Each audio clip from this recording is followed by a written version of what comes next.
आज का हमारा टॉपिक है एक्टिव टू पैसिव वॉइस।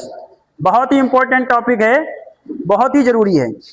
ये टॉपिक उतना ही जरूरी है जैसे कहा जाता है कि सांसों की जरूरत है जिंदगी के लिए, इस टॉपिक की जरूरत है एग्जाम के लिए। इस टॉपिक की उतनी ही जरूरत है एग्जाम के लिए। तो इसको समझेंगे। Active to passive voice, passive voice जैसे लिखा है आई राइट अ लेटर, मैं एक पत्र लिखता हूं। भाई किसी भी चीज को हम दो प्रकार से बोल सकते हैं, एक तो डायरेक्ट, दूसरा घुमाकर बोल सकते हैं। आई राइट अ लेटर, मैं एक पत्र लिखता हूं। इसका फार्मूला होता है object plus helping verb plus verb की third form plus by plus subject.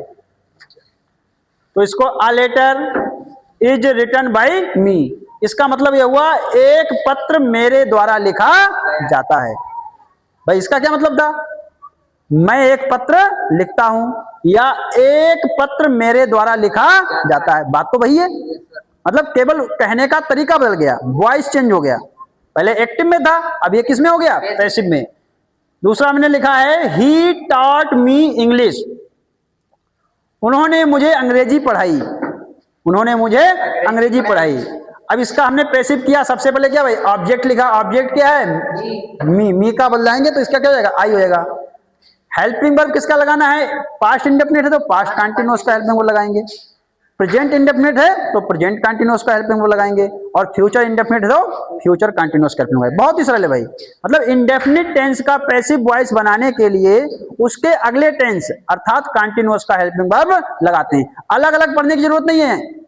बहुत लोग करते हैं ना, ये इंडेफिनिट का बनाओ, ये प्रेजेंट इंडेफिनिट का, फ्यूचर इंडेफिनिट का, ठीक है, और पास्ट इंडेफिनिट का अलग अलग पढ़ाते हैं ना।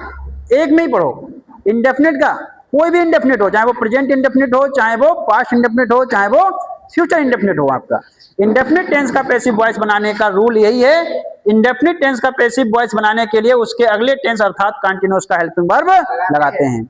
अगर प्रेजेंट इंडेफिनिट टेंस है, टेंस का ज्ञान होना बहुत जरूरी है।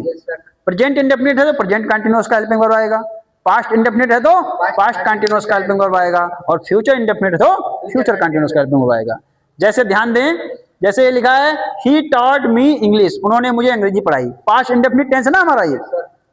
इसमें ऑब्जेक्ट ढूंढेंगे, ऑब्जेक्ट क्रिया के तुरंत बाद जो शब्द हो वो ऑब्जेक्ट होता है। जैसे मी आ गया इधर आई। पास्ट इंडेफिनिट टेंस है, पास्ट कंटीन्यूअस का हेल्पिंग वर्ब लगेगा। पास्ट कंटीन्यूअस का हेल्पिंग वर्ब क्या होता है? बाज वर्ब। तो यहां पर आई के साथ बाज आएगा, वर्ब की थर्ड फॉर्म, तो उसके बाद बचा हुआ ऑब्जेक्ट इंग्लिश बाई मी। फार्मूले के हिसाब से object plus helping verb plus verb की third form plus by plus subject. इसको अपने दिमाग में सेट कर लो भाई, ये फार्मूला नहीं भूलना है।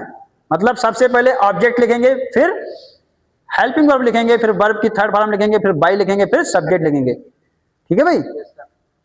अगला देखो, she will sing a song in the function, उसने उत्सव में वह उत्सव में एक गीत गाएगी। फ्यूचर इंडेफिनिट टेंस है। तो इसी बात को पैसिव वॉइस में कैसे बोलेंगे कि एक गीत उसके द्वारा फंक्शन में गाया जाएगा।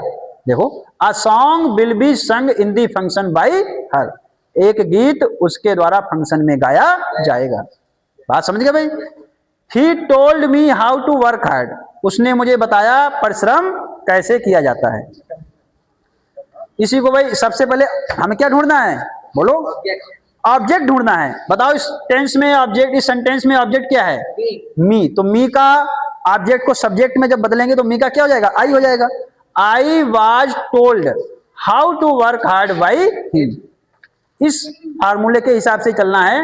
पहले हमने ऑब्जेक्ट रखा, उसके बाद हेल्पिंग वर्ब रखा, उसके बाद वर्ब के थर्ड फॉर्म रखा, उसके बाद में जो बचा हुआ तुम्हारा ऑब्जेक्ट था, बचा हुआ ऑब्जेक्ट यानी कि भाई ऑब्जेक्ट बहुत लंबा है ना, हाउ टू वर्क हार्ड, ये बचा हुआ ऑब्जेक्ट लगा दिया। उसके बाद बाई, फिर हिम, यानी सब्जेक्ट को ऑब्जेक्ट में बदल दिया। रूल ये ध्यान रखना है, इंडेफिनिट टेंस का पैसिव वॉइस बनाने के लिए उसके अगले टेंस अर्थात कंटीन्यूअस का हेल्पिंग वर्ब लगाते हैं। ठीक है भाई, नोट करें इसको, नोट कर